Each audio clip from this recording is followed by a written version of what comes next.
But if you have a lot of products, you probably are going to want to do this in a little bit different way. So what we've done is we've gone to the import and the export. And I'm going to show you this on export first, because usually it's easier to show you using live examples rather than trying to create an import from scratch, or at least I find so. The export type we've had product details, product option details, and now we have product images details. So I can actually click to automatically have a look at this file.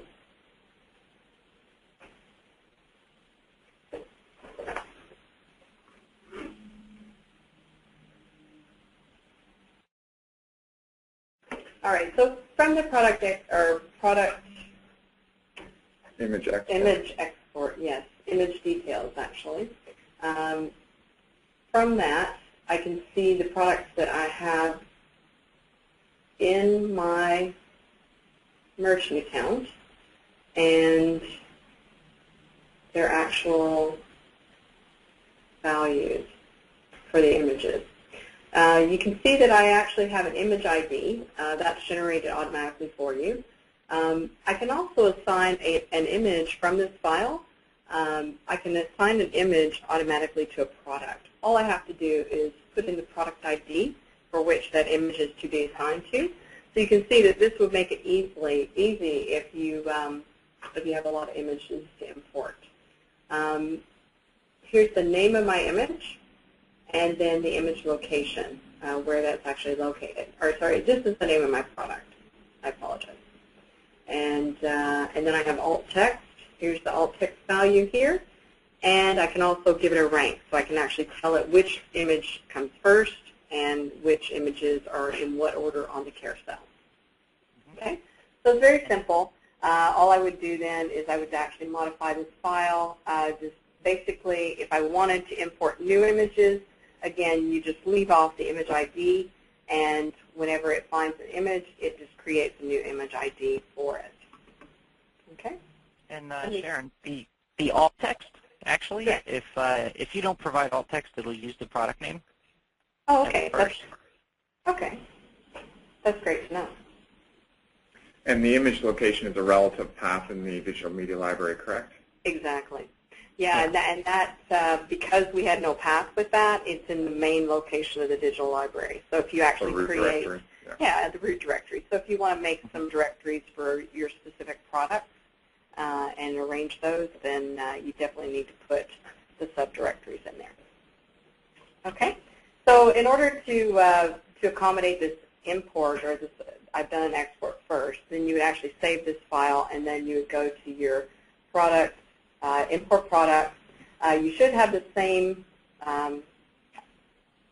product images details here, and then you would just upload your file, and that would actually import your product. Yeah, and if you're starting from scratch, of course, you'll be able to download the template files. You can close that screen. Yep. You can download the template files from this page as well. Exactly. Yeah. Now, there's actually multiple function here with that image location, and this is kind of an exciting tidbit for people moving into our system. Image location can be a relative path, but it can also be a link to an external image. So the system will take either one. So you could actually just take, once you have your products in, you could export your product list and just fill in a column with the image location, which is literally just the HTTP location of external images, and fill in that image location. And when you import that file, it's not only going to assign the images, it's going to create the images in the media library, import them, and assign them to that product. So if you're coming from another system, and that system gives you URLs for your images, really simple to move them over and do it in bulk. That's a great tool. That's an awesome tool. Okay. All right. So finally, how do we actually get our images to display on our store? That's an important key. We're going to head down to Page Templates. And you remember that we can create a page template and assign it to a page. So we have a product page template and a category page template. So if we have, I have a couple of examples already created here. So I actually have the default product template. Now in the default product template, you won't have the carousel. You're basically just going to be using a single image. So that's the one that if you say create new product template, that's the one that's used by default. If you would like to use the left carousel or the bottom carousel, I've created actually one for each. So we're currently using the template that uses the bottom carousel. So you can see that in the merge data, we have a new merge code here, and it is called image carousel top, image carousel right, left, and bottom. So I've actually inserted that here. So it's product.image.bottom carousel. And the result, I think you saw a few minutes ago. If we want to change that, all we have to do is go back to our template. We've got a carousel left here. And you see the default is not changeable here. It's changeable on the store settings page. So if I go down to store settings and I say for my product template, I want to use carousel left, and then I save my settings. Now when I go to this product, I should be able to refresh my page and see a left carousel. Okay, I know we're running out of time here, but very quickly I want to show you how to use product options with carousel. Because, as you know before, we were able to assign a product option to an image. We're still able to do that. Let's have a look at this watch with options. You can see, actually these look funny because they're horizontal, or very vertical. You can see that when I hover over my image, it actually becomes the main focus image on the product page. But what I can do is, if I've assigned these to my product options, these same images, then I can actually choose my option and have it make the change of my main image. All right? So that selection is still available to you. So what you would do is you would go to the product details page and go under product options and actually load those options in at the product options level. With images. Right. Images, that's right. Sorry. And you could actually have different images in the carousel than you have for the options if you wanted to show the watch face close up in the carousel. Exactly. They don't have to be the same.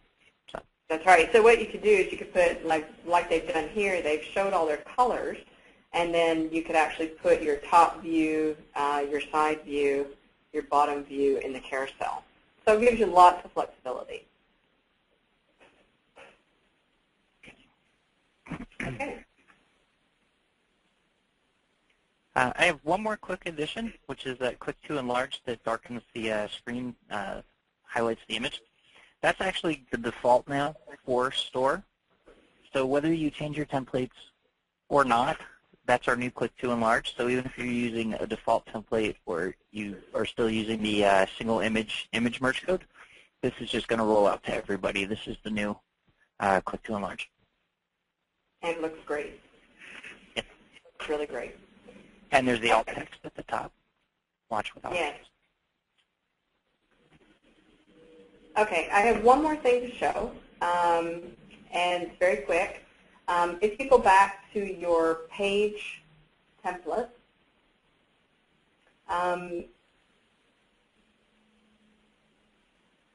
when I go into this page template, you can see there's something up here called Include Product Image Array on the page source.